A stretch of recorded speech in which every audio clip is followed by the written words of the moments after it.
Hello and welcome to Metro AVTechTips. I'm Brent. I'm Adam. And obviously we're not in the same place. And Adam, before we go any further, let me just say that the music today synced up perfectly with my I'm sure dancing. you're having some good fun. Yep, it was great. You had Well, good I'm just fun. happy. Well, normally we don't hear I'm the just music, happy. so I did. I'm well, just yeah, happy but the normally we camera don't. was not on me because I was a Yeah, dancing fool. Now, obviously, Adam and I are currently not in the same location. I'm that's right. in Los Angeles in a basement because there's construction going on above me and there's just too darn much noise. So, and actually, you're in a the basement that you're in is there's a lot of history with this basement, in that there is to your right is where the lighting for that house is. Now, the house that you're in currently, this is owned by our business owner, and there was one event that transpired while you were not there and he was, and happened to have to do with just a small amount of moisture, if I remember correctly. Yeah, we have actually two events. The Two first events, event was the refrigerator backed up right? and the condensate went right down into the lighting control panel. Yeah, The second event was a major drain broke and went right down into the lighting the panel. lighting control panel. But wait, there's more. We had a third event that took out the UPSs. And I had to stop in the middle of the last day of CES and drive straight through to LA to 4 hours. yeah. You know, it only takes and there's 3 no hours. latrine stop. Well, yeah, it only takes 3 hours to get from Vegas to LA, but the last hour is actually getting through LA to your destination. Right. Yes. And it is. So, Yeah. a couple of things right off the gate. Go through your spiel. So yeah, like you're alluding to, of course, everybody, thank you for joining us today. We are thank you for watching our video, and like, share, subscribe, hit the little bell notification to let you know whenever we do go live, which of course is every Wednesday at 3 p.m. Or for Brent right now, it's 11 a.m. Is that right? That is correct. No, so 12. Is it 12? Okay, 12 p.m. So with that, of course, you can also find us right now. We are live on LinkedIn, YouTube, and Facebook. So the same thing applies to those. Like, share, subscribe, hit the little notification thing or bell, or I don't know if there is a bell or anything on those. But either way, hit that thing on those as well. Now, before we get into today's topic, I need to make sure to preface today with something that's really important, because I gave this lesson at the Tola show back in May, and afterwards I asked everybody who was there, and I asked them, what did you take away from what you learned today? And most of them said that, well, it sounds like we're screwed, and that there's no hope. And I said, well, I must not have given the lesson correctly, because that's not what I was going for. I really was going for, it's okay. So long as we have good information, we're going to be okay. So I want to preface today's episode with that fact of, we're okay. Everything's fine. The world's not ending. We're gonna be just fine. I promise. So long as we all work together as long as Bob Archer's not there tweeting out little tiny bits and pieces of it, yes, let your boss think it was taken out of context. We'll be okay. Ask me. Let's see. So Leo says he wants to know where we can get that amazing soundtrack. It's a free song that we got off of YouTube. So again, you can go on to YouTube and download it. Today was the first time I've ever heard it. Yeah. Because we don't hear that pre-production, and I'm sitting here in the headphones and looking this kind of live, and it's a great piece of music, and I was just, and it lined up with my dancing, which really kind of freaked me out. Yeah. No, you can thank Trent for that. He made sure that it lined up perfectly with what was going on. So, most people don't know this. Adam does all the topics on his own, and frequently they are a surprise to me. Yes. We do this for two reasons. One, he'll cover kind of what it is, but he doesn't give me the title. So if I need to research it, I can. But two, we honestly don't want to kill the candid nature of our conversations. We like the Because feedback. if you guys really haven't noticed, we don't always agree on a lot of stuff, which is what makes this fun for both of us, and we hope for you guys as well. Yes. So Yeah. I did see what today's topic was on the Facebook ad. Yep. And so we've HDMI the Bandwidth, river? the river of data. That's right. So we The always talk river? about. Yes, I know. We always talk about bandwidth as a road. Whoa, wait a minute. Because, right? Yes, for all these years, it's been the data superhighway or the road of bandwidth or whatever it is. Why are we suddenly floating down the river? Well, there's actually a good reason for that, because when I chose the river because of the way that water works in a river. There's when you look at a river, take for instance the Mississippi. At certain points of the Mississippi, you have it really super wide, right? Like what's the widest that it goes? Isn't it like a mile or something like that at its widest? And then at its most narrow, it can be just a few, just a few, feet across. Not feet, but maybe tens of feet or hundreds of feet across. Now, here's the thing, though, is that in both those areas, the water is still passing at the same amount, right?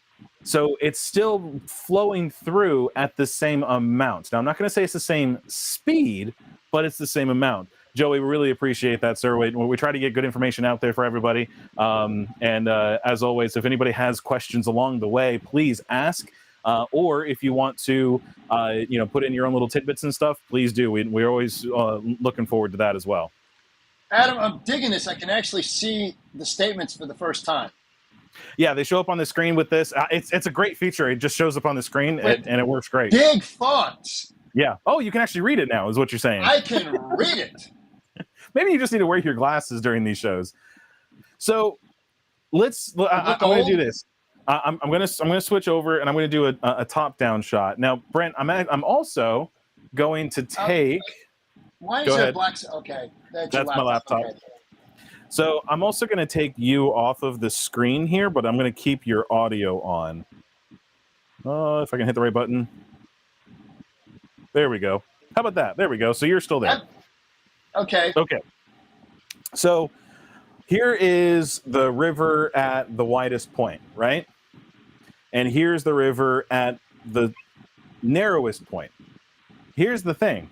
At its widest point, you'll notice that it actually winds up being pretty shallow, right? And the water winds up going across that in a nice, slow method. There's not a lot going on, right? The experts are joining us a little late. He is in a closet. He's in the basement closet. Even better. He's next to some water damage. Let's see here. I'll put that up there. So there you go. Wait a minute. Just to add a little fun to this. How do I swap? I can't flip it. Sorry. I was going to flip the camera, but I can't. That's okay. So anyway, at the shallow points, the water's moving pretty slowly, but it's still the same amount of water, right? You mean volume?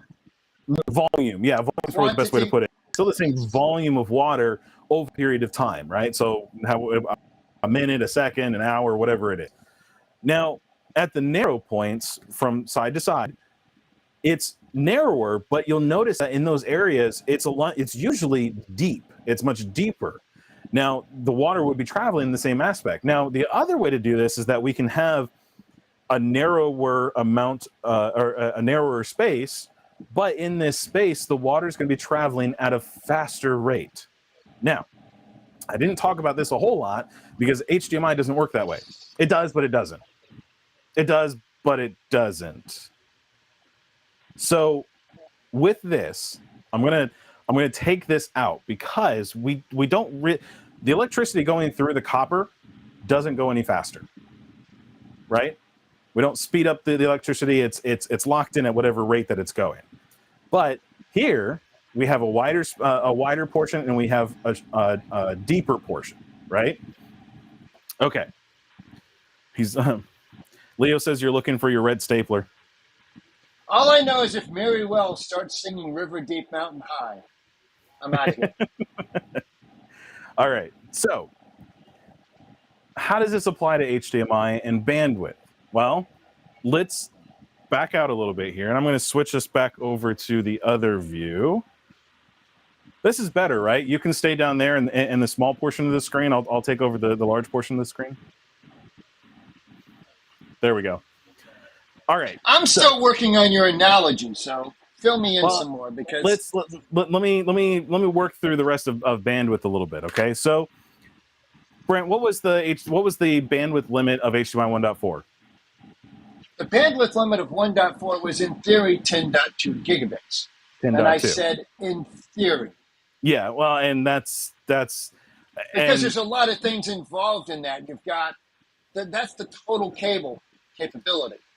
When you're actually looking at a little over 3 gigs per video channel by 3. Well, and then here's the thing also though is that it's more than that because it's not necessarily the cable bandwidth, it's the chip bandwidth, right? Well, and the same thing with 2.1 where you have a spec bandwidth of 48 and right. The vast majority of the chips have a capability of 40. Okay.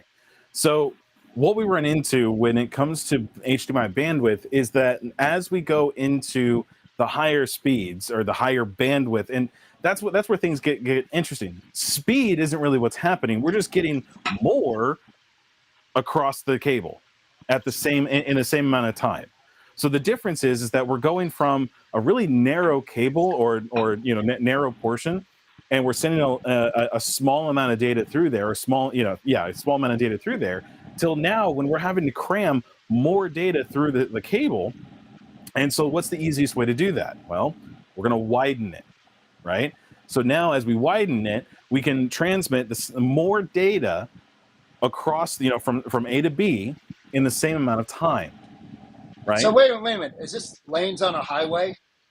It's lanes on a highway, but the way that this works out is that we're transmitting. I know it. You like the lanes on the highway thing. We'll give you the lanes on the highway thing. So here's the thing. The reality of today's episode was the fact that I'm still getting phone calls. I'm still getting emails, pardon me, about people asking for more than what the HDMI spec can handle.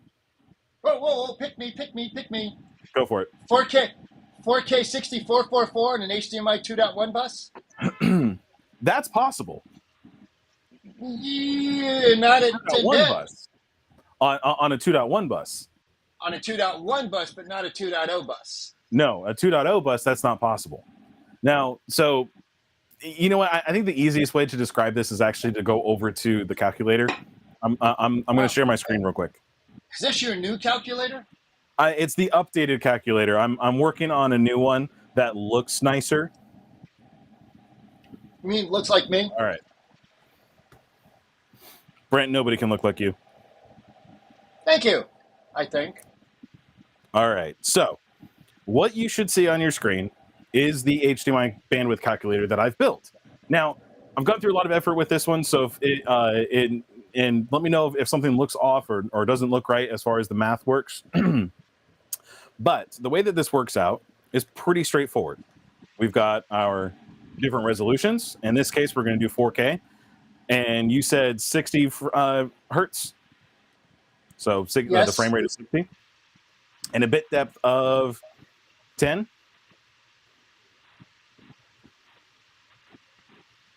So our bandwidth winds up being 22.28. Now, that's just the basic video bandwidth. That doesn't include all the additional things that have to go along with that. Additional things like what? Well, you've got your EDID, you've got multi-channel audio, which is not part of the video. This is video bandwidth, not audio bandwidth. So this is Ron Va is saying, "Who's that old guy in the yellow shirt?" All right. Ron, so, by the way, that's votes. Pronounce it vote. VOTE. Got it. Pardon me. I apologize. Okay. So that's actually a point that we should talk about because the bandwidth calculator that I have here doesn't calculate EDID. It doesn't calculate the bandwidth that's required for EDID, for the low speed communications. It's only taken into account the high speed data, the video feeds, because truth be told, EDID is super small. There's really not that much data. There's more than what it used to be, especially with HDMI 2.1 and all the different capabilities that HDMI 2.1 has. But it's nowhere near the amount of bandwidth that video is going to cover. Go ahead. Are we looking at 3 channels or 4 channels? 4. So we're looking at a total bandwidth. We're not looking per channel. Okay, so let's just, regardless of whether it's 3 or 4, this is the total bandwidth that's required. The overall bandwidth, yes. So this Which is why this failed miserably on 2.0. Right. So when you look at it, we've got 4K resolution, we've got 12-bit bit depth, we got a subsampling of 444, which is really important because subsampling is a way for us to lower the bandwidth. We'll talk about that in a minute. By the way, the last time we did an episode on bandwidth, you were also in LA. I went back and watched that one the other day. But then we also have our frame rate.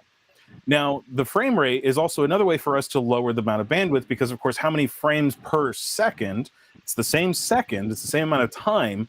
Just how many frames are we cramming into that 1 second, right? So in this case, we're cramming 60 frames into that 1 second. And all of that added up and the math and everything run through it together winds up at 24.06. The experts are making fun of me for doing math today. They're very worried. Well, and they should be, historically speaking. And I do have a quick question. Mm-hmm. Cell number 3, subsampling G. Oh, it's just not sitting right. There we go. Okay. So now, real quick, I want to go into how the math is actually done. So I'm going to go down here to the advanced math. And by the way, everyone, I'm going to have a link to download this calculator in the description so you can go in and actually download it. So we've got the horizontal, vertical, the bit depth, the subsampling, the frame rate, the Tmds overhead, which is important, and the DSC, whether you have DSC turned on and off. Now, a note about DSC before we get into it. DSC has 2 ways that it can work.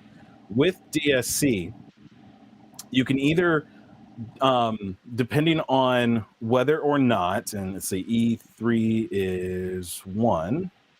Got it. So if you have 444 subsampling, you can actually divide this by your overall bandwidth by 3. So it's a third of the total bandwidth if you use a DSC. That's up to. That's not what it always is. That's up to a third. You can cut off up to 2/3 of the bandwidth. That's something to take into account because it's not always going to be that. But most cases currently today, we're not using DSC, so we don't have to worry about that right now. But you will in the future. So the way that this works out is pretty simple. We've got it written down here. The equation is we have to take our horizontal pixels, right? We have to take our vertical pixels and multiply those together. That's going to get us the total amount of pixels, right? Now, I did that math right here. It actually does the math automatically, so if we typed in something else. So we are looking at 3,960,000 pixels on a 4K picture. Or pardon me, on an 8K picture. Okay, never mind. What's wrong? You answered it. Yep. Now, something else to talk about is you'll notice I have 9,000 horizontal pixels and 4,400 vertical pixels. Brent, do you know why I have that number and not the 7680 by 4320? Well, first off, there's additional pixels in both cases that are under command and control for overscan and underscan. And there's still some discussion between the computer world and the CE world on which resolution is correct. Not quite. So here's what's happening. With that resolution, there are pixels outside of what you can see on the screen. So the active pixels, you'll see right there, it says that the active pixels, the horizontal for this one will be 7,680. So we can see 7,680 columns of pixels all the way across, and we can see 4,320 rows of pixels down, right? That's what we can see. Those are the active ones. Brent, we can hear that fan pretty bad. Okay. You're killing me here. So that's what I am in the basement. But there are pixels outside of the TV. Is that better?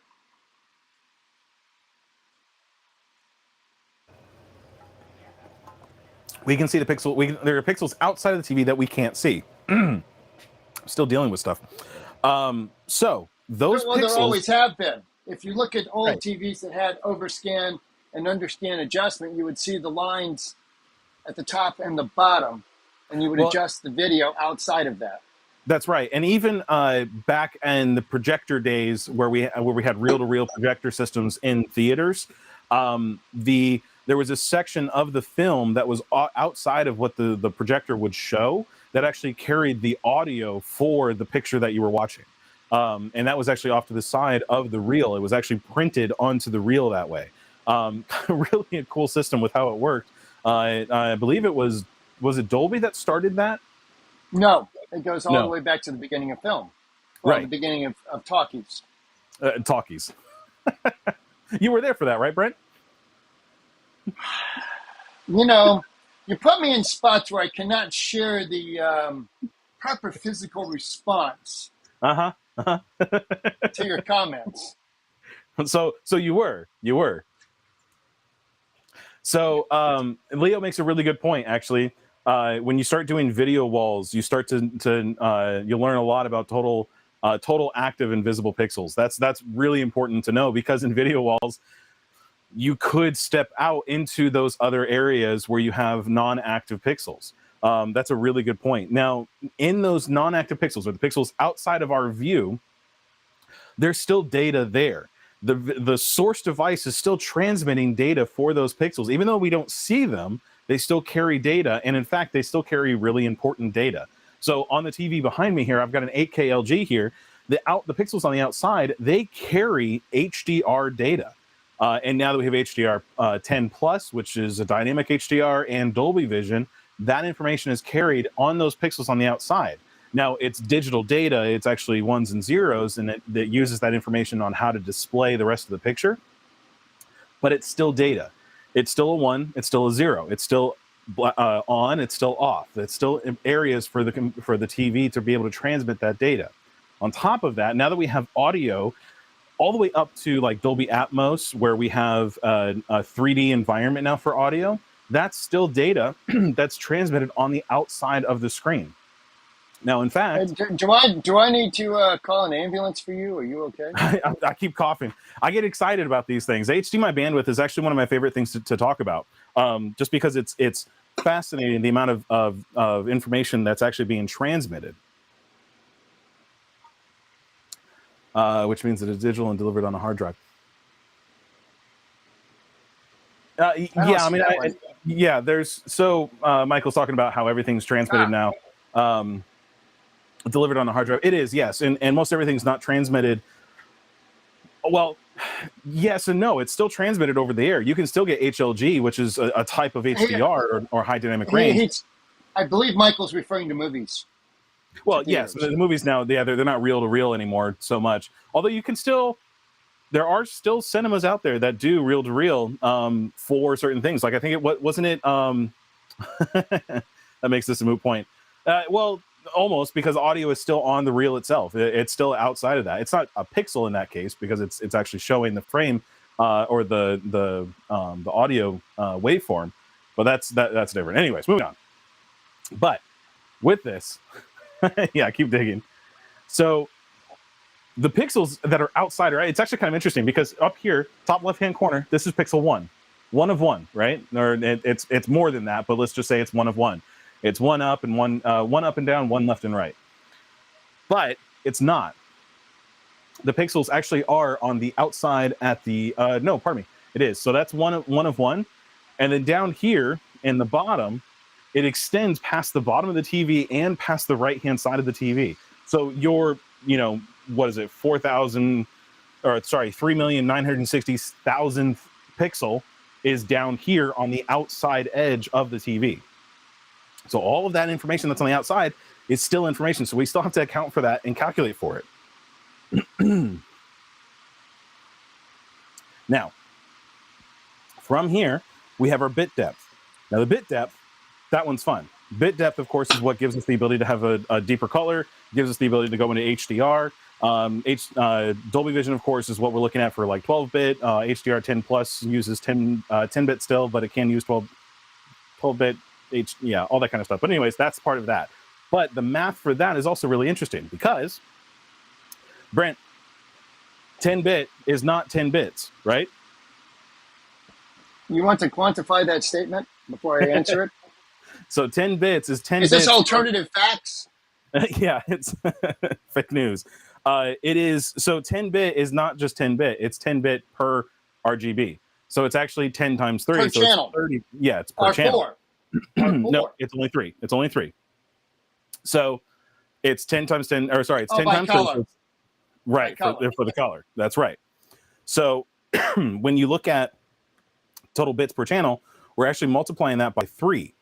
Then we're taking that and we're multiplying that by the total number of pixels, because each pixel gets that much data. In this instance where we have 444, which is essentially RGB, right? Yes. So that's where our subsampling comes in.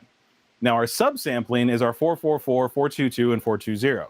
Now I'm not going to go in too far into that one because that gets really deep into how all of that works, but really quickly, when you have, say, like a grid of pixels like that, 444 means that every single pixel gets RGB and luminance.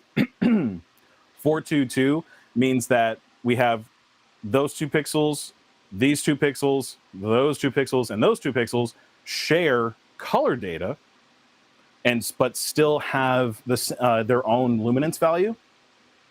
And then on top of that, 420 is where these all share the same color value, and these all share the same color value, but they all have their own luminance value. Which emulates different colors. Correct. To the human eye.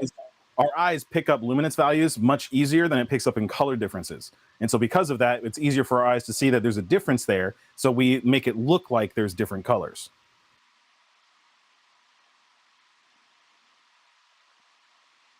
You keep this up, I'm going to go get my phone and call 911. I'm good. Now, then, of course, we have our frame rate. So all of that together, we multiply all that stuff and we keep going. So now we have to know how many times do we show a new frame every second? How much of that data do we send every second? Well, in this case, we're doing 30 frames per second. So with all that together, then of course we wind up with this big number here, which is so big that it doesn't even want to show it. And so that's in bits. Then from there, we need our TMDS overhead. I'm not going to get into TMDS overhead in this moment. However, it's different based on the bit depth. If you have 8-bit, it's 1.25. So you multiply where you're at when you get to your frame rate by 1.25, and that gives you your total amount. But it's different if you go to anything above 10-bit. It's 1.125. Essentially, it's the conversion process between a 16 and an 18-bit sentence. Or if you're looking at an 8-bit, it's the difference between, I think is it 8 and 10 bits? Shoot. You studied this, I didn't. Well, it's been a little while since I've studied that portion of it. Just know that there is a difference between those two. So keep that in mind when we're doing the math on that. If you want to do some more research on it, just do Google TMDS overhead for HDMI, and it'll go in better detail about that. So that's where I learned about it. So once you do all of that, we're not doing any display stream compression, so we don't have to do anything there. So all of this together, we're equaling 40.1 gigabits per second, right? Because we did the conversion process. We took all of this and multiplied it down to gigabits instead of just straight bits. So we can see how much data is actually traveling across that. So why do we do this? Why do we need to find out how all of this is done, how the math works? To give us a show reason? That too.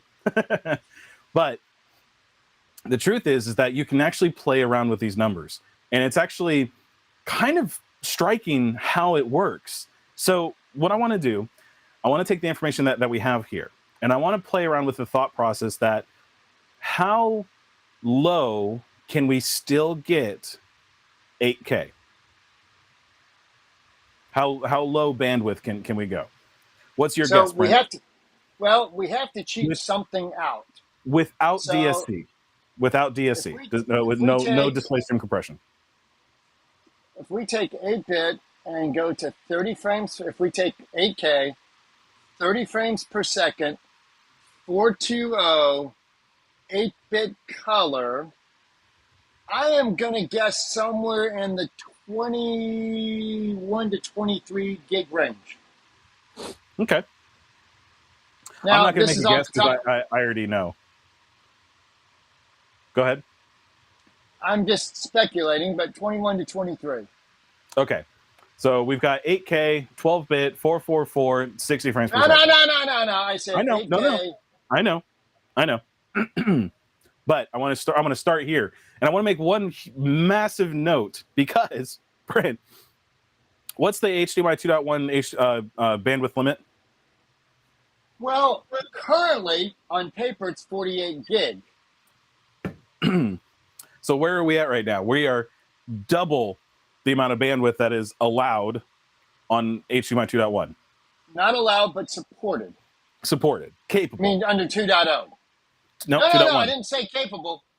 I said supported, and that's by specification. Hardware does not always meet paper specifications. It could exceed it, but in most cases it's not going to, because the specification is what that is. And in this case right now, it doesn't, because most all the chips out there are 40 gigs. So okay. So if your question, and my eyes can't read this, by the way, so it's too tiny on my iPad. 8K 12-bit 444 60. Yep. I'm going to say we're somewhere in the 90 to 100 gig range. Yep. So we're at 96. You can't read it, but I can. We're at 96.23 gigabits per second. Now, the HDMI 2.1 specification says that it's capable of 8K 12-bit 444 subsampling, frame rate of 60 at that resolution. However, then you have to throw display stream compression, right? And that's the thing, is you have to pick what you want to do. Right. So it's there's commas between those things, not as and, but as ors. Correct. So let's go back. Let's go back to let's go to 8K. Yep. 8-bit depth. 8-bit color. 420. Okay. 30. And since I still can't see it, what are we at? We are at 17.82. So we're actually under the HDMI 2.0 bandwidth specification. That's right. So technically speaking, what we have here could be run. Is failure to communicate? Well, but it could be run on a TMDS connection, which TMDS for us means that we're 2.0 and before type of communication. We have the 3 channels to work with, 1 channel for a clock. Okay, now, here's the assumption. I can see the 8K, and I can see the 420, and I can see the 30 all existing without question. I don't see the 8-bit existing in that world because of HDR has opened up so many people's eyes. Go to 10-bit on that. Yep. So as soon as we jump up to 10-bit, we make a change. Okay, now hold on. Let me guess here, because I still can't see this damn thing. I'm going to guess we're somewhere in the 24 gig range. Close. We're at 22. Okay, so that puts us at the beginning of what HDMI 2.1 is meant to do. Right. Now, a lot of people are actually hoping, instead of the 8K 10-bit 420, they're hoping to get 4K 10-bit 444 60 or 120. So if we go to 4K 10-bit 444 120, we're at 40 gigs. Now this is possible. And in fact, right now on the Xbox Series X, this is possible. The chipset, I think from a gamer's point of view, that's more desirable than 8K with less. of other things. That's correct. Yeah. So we would rather see, as a gamer myself, we would rather see 4K resolution, HDR, 444 subsampling, so we get the RGB effect, and a higher frame rate. At 120 frames, we're doing pretty well. And technically, that is possible with the Xbox Series X. Now, the chipset inside the Xbox Series X, of course, is only a 40 gig chipset.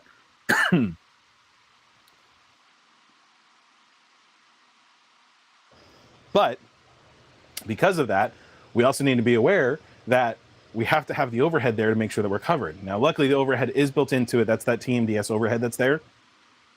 It's called Tmds overhead. It's still in effect on HDMI 2.1 in these higher frame rates and higher bandwidths. But in fact, they're even more important as we move forward. Now, we'll talk about that another time. A real quick question: as a gamer, and I'm not, where does variable refresh fall into this? So that is a bandwidth removal. So we have bandwidth multipliers, which increase bandwidth, and we have bandwidth dividers, or that take away from the bandwidth, the amount of bandwidth that's used. So the variable refresh rate, if you think about it, the way that it works is if I have the ability to go up to 120 frames per second, right? But my Xbox or my PC can't keep up with that frame rate because of the rendering process that goes into effect. What happens then is it's not going to release new frames to the television when it's creating those new frames. Instead, it's only going to release new frames when it's able to. So that means that we'll see that there will be a drop from 120 frames down, and in many cases it's variable. It'll flow, so it'll go from 120 maybe down to 115. A little bit down, lower than that if it keeps having trouble, all the way down to like below 60 if it continues to have trouble. Now that cuts away the amount of bandwidth that's required. Does this also play into color depth and HDR capabilities? If you're doing this, can they actively adjust bitrate for color and refresh rate and 420, 422, 444? Is that all adjustable within the game? It's adjustable within the video output settings of the console or the PC. Usually the game itself isn't having any effect on that. However, the driver for the graphics card does set that information and it does lock that in, but it can be changed through the settings. Now, it's not really going to change those on the fly unless we get into FRL and link training. Doesn't the Xbox Series X do that?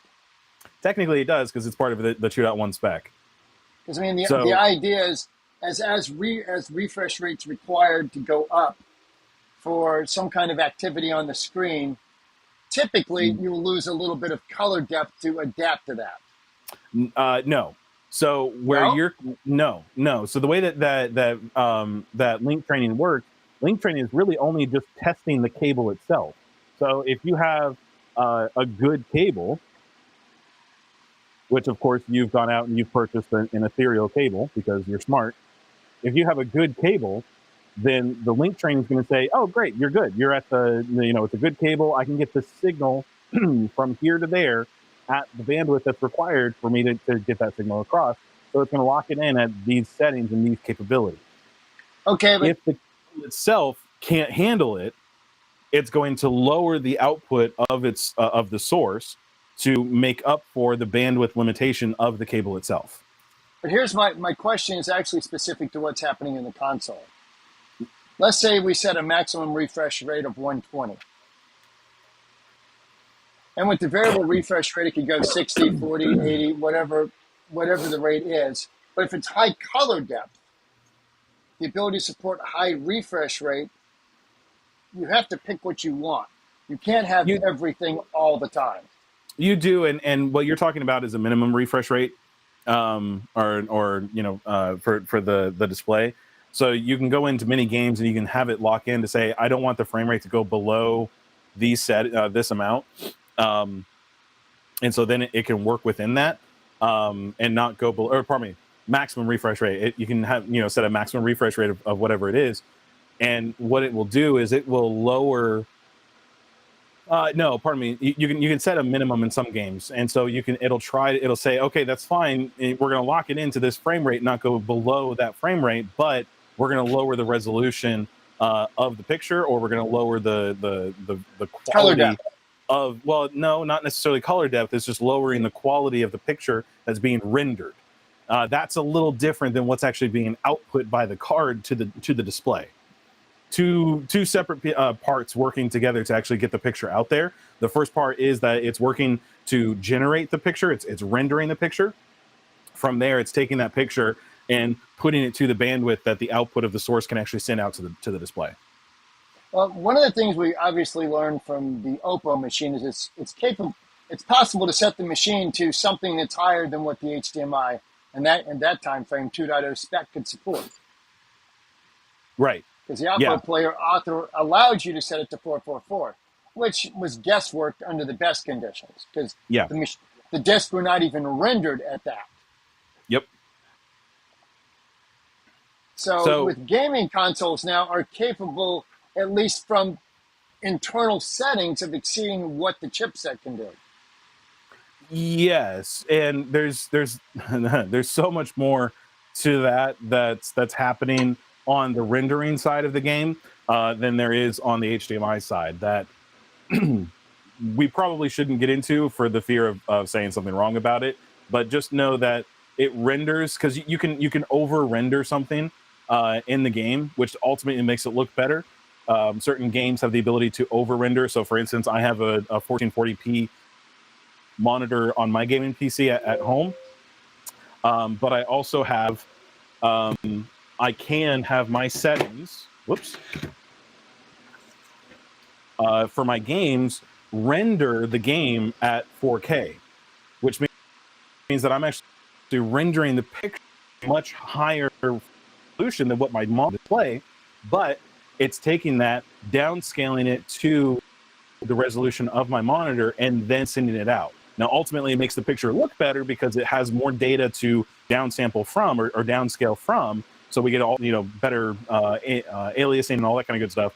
But ultimately, you've got two things happening. One, you have the resolution that the video game is actually being rendered at, and then from there you have what the resolution is that's being sent to the display. Two separate things. Okie dokie. Cool. there's so much more. I am so under representing that statement, but there is so much more to that. So, but let's go back before we run out of time. Let's look at the HDMI bandwidth calculator one more time. And I do want to touch a little bit more on display stream compression, because with display stream compression, and this one here is not giving me all of the data that I want. There we go. Okay. With display stream compression, again, with 444, you can get up to a 3-to-1 compression. With a subsampling of 422 or 420, you can get up to a compression of 2-to-1, so half. Now, there's a couple stipulations with that. You have to have a frame rate no less than 60 frames per second. So if you do anything below that, it won't actually work. I believe it might be, I'll have to double check on the 50 frames per second, but I know for a fact it's on 60. So with this, let's say we do 8K, 12-bit, 444, 60 frames per second. Right now, we have a total bandwidth of 96 gigabits per second. If we were to turn on display stream compression, we could get that to a much lower point of 32 gigabits per second. But now the source and the display both must have the same capabilities. Yeah, they both must support the display stream compression, which means that your source has to be able to compress it and your display has to be able to decompress it. Luckily, DSC so far hasn't been required in the amount of bandwidth that we're actually trying to transmit across the video signal. But in the future, when we do start requiring more and more bandwidth requirements, luckily we have a way to actually bring that back down into spec.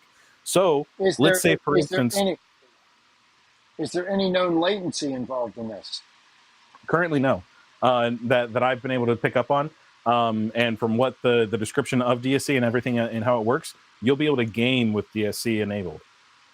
So we can actually use this information. We can say, okay, well, what about 10K? We can still do 10K at 40 gigabits per second. Now, 10K is not like the jump from 4K to 8K. It's actually not a 16 by 9. It winds up being a little different. It winds up being a 16. Well, is it a 16 by 10 or is it a 21 by something else? I forget which one. It's the ultra wide, or the cinema wide or CinemaScope. Not quite CinemaScope, but it's extra wide. Okay, before you go further, what's the difference between 16 by 9 and 16 by 10? What's the change? Well, all we're changing is the shape of the picture. But what are we actually changing? No. Yeah. 16 by 10 is slightly taller than 16 by 9. No. The 10 is the height, the 16 is the width.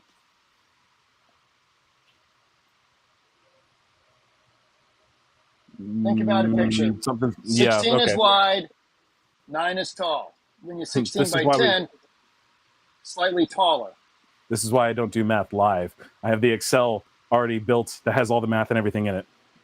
Which is why, by the way, when you're running a 16 by 10 display, it is not uncommon to see a little bit of that data you had talked about earlier at the top and the bottom, so you actually have to adjust for that.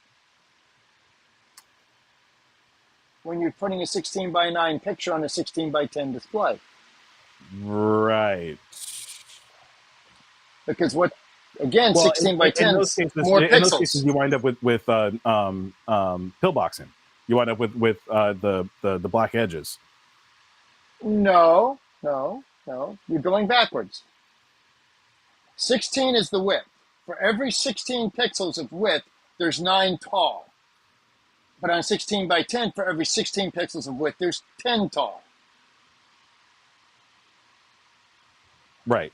So you have a slightly taller picture, which is why when you show, like computer 4K, 2K, is slightly larger and wider than CE 4K, which is not full 4K. That's a whole other can of worms. So let's look at this. With 10K, you're looking at the active pixels. And I'm going to move on from that only because I don't want us to get ourselves in trouble with that. We'll talk about that later. But with 10K, the active pixels, you've got 10,240 active pixels wide, but it's the same height. So whether or not it's 16 by 9 or 21 by whatever, the point is the number of pixels. So the height-wise, pixels stay the same. It's just extra wide now. Okay, so it's 21 by 9. There it is. That's what it is. So from there, we have our blanks now are actually a little bit less. We've got 760 blank horizontal, and we've got 180 blank, and that's more now, 180 blank vertical. So it actually equals out to where we wind up with 11,000 wide and 4,500 tall in our pixels. So if we do the math and figure out how many pixels we actually have with a setting like that, we still wind up with a total of 4,950,000 pixels. So we're adding in there close to an extra million pixels in this setting. So we have to keep into account what's going on with that. So we're now calculating up to 50 gigabits per second at a 10-bit setting at 30 frames per second. But with DSC, what we can do is we can say, okay, let's go ahead and turn this frame rate into 60 frames. And we go ahead and turn on our DSC. We can bring it down to within the spec, brings us to 33 gigabits per second. So that means that we are still able to have our higher band, or our higher frames, or probably our higher number of pixels, our higher bandwidths, and with DSC, we're able to compress all of that and stay within the limits that we have. Well, and our experiments with DSC have been incredibly optimistic, because DSC done properly is an amazing compression scheme. It is actually, and in fact, we use a form of DSC in our 120 meter extenders. We talk about this a couple times. We actually double compress with these extenders. We use a DSC compression to bring it down to a lower bandwidth, and then from there we use the HDBaseT chipset to then compress it again. And then on the other side, it decompresses it twice. It goes from the HDBaseT, then to the DSC decompression, and then it outputs. Winds up being a really great picture and it works really well. This is my favorite extender. I talk about it all the time. But all that to say, the main reason that I wanted to talk about bandwidth was I still get questions. I still get people saying, "Oh yeah, no, I want to have all of these features of HDMI all at the same time," but you're not going to get it. Now, technically, now everyone who said, "Yeah, I want 4K 60 HDR, 444, 444, that works on 2.1. You have to be on a 2.1 source and a 2.1 display. So, we can go back and we can look at that now. It was before impossible because our limit was at 18 gigs per second. So there's our 12-bit subsampling at 60 frames per second. We're going to turn off our display stream compression. And now we're at 24. So that's possible. We can do 24 gig within the 48 gig limit. Well, that's actually half of what we're capable of doing now with 2.1. So everyone before that was saying they wanted all of this, well, now you can go back and tell them, hey, we can give that to you. Before we couldn't. Assuming your hardware supports that. The That's fact right. that the spec does doesn't mean the hardware does. Yeah, correct. Yeah, you will have to upgrade some hardware in order to make it work correctly. But so long as your hardware works, the spec. So, well, Brent, that's basically it. I just wanted to touch base on bandwidth again because that's it's still something to take into account. It is a lot of fun because you can play around with the math. You can still, in fact, my favorite thing to do with this now is actually come in here and say, okay, how low can we go with display stream compression? Yeah. So if we turn on display stream compression, so we have to have a frame rate of 60. It's best if we leave it at 444 because we don't lose enough. Well, we do lose a little bit more. So let's go 420. We take this down to an 8-bit. If we go down to 480 resolution, which that's not realistic. Let's say 1080. But wait, that's part of 2.1 spec. Because remember, the 2.1 spec now incorporates the previous specs. Let's be safe. Let's do 1080. So even at 1080, with display stream compression, with a bit depth of 8, and a frame rate of 60, we can get a bandwidth of 1.11 gigabits per second.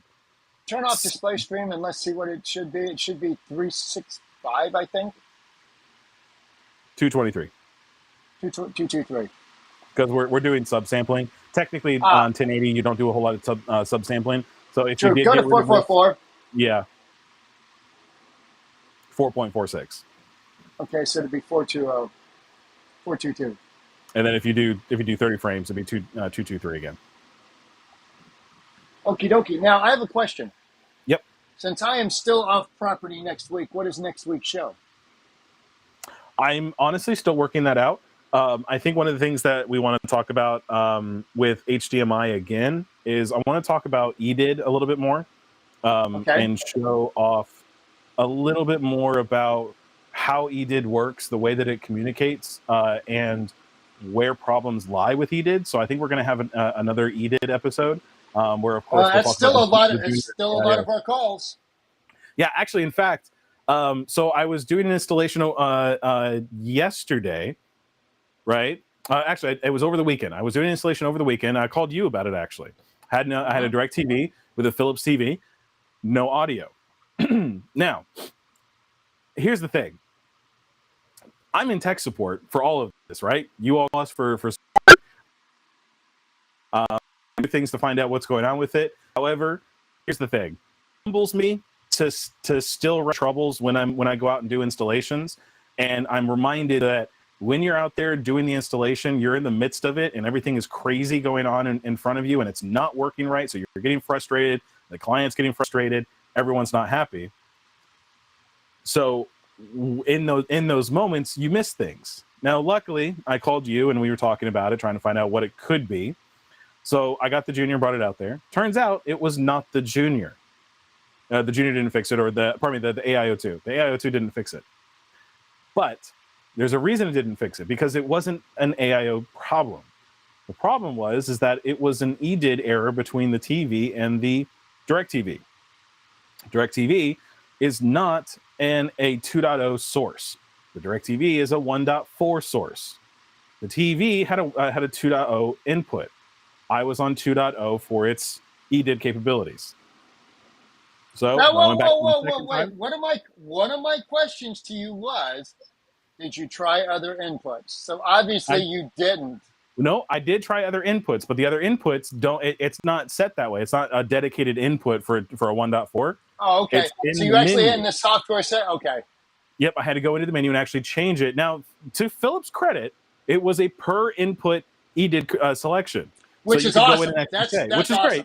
Great. Yeah, I had to go in and tell it, oh no, send back 1.4 EDID information. As soon as I did that, audio picked up, everything worked great. Okay, why is that important? Hold that for next week. Hold that for next week. Okay, all right, we'll do that. We'll talk about it next week. I'll bring it up again for next week. I do want to say something. Yep. For everybody on the left coast in the Los Angeles area, Adam, if you'll step a little to your left, you'll get my number, 386-202-6137. I am in Los Angeles area, in Los Feliz, Glendale, Pasadena area of Los Angeles, until a week Friday, which is the 8th. Give me a holler. I'd love to catch up with you guys. So, yeah, reach out to Brent. He's happy to help out. And also, more importantly, give me a reason to get out of the house. There you go. A reason to go somewhere and have dinner. So, I believe this is Mark. Mark, for some reason, this software does not like your name, for whatever reason.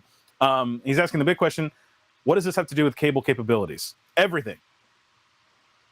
It has to do with everything. Bandwidth has to do with capabilities of everything, because if somewhere along the way you have a device in play that doesn't do the bandwidth correctly, it's not going to work. In fact, hang on.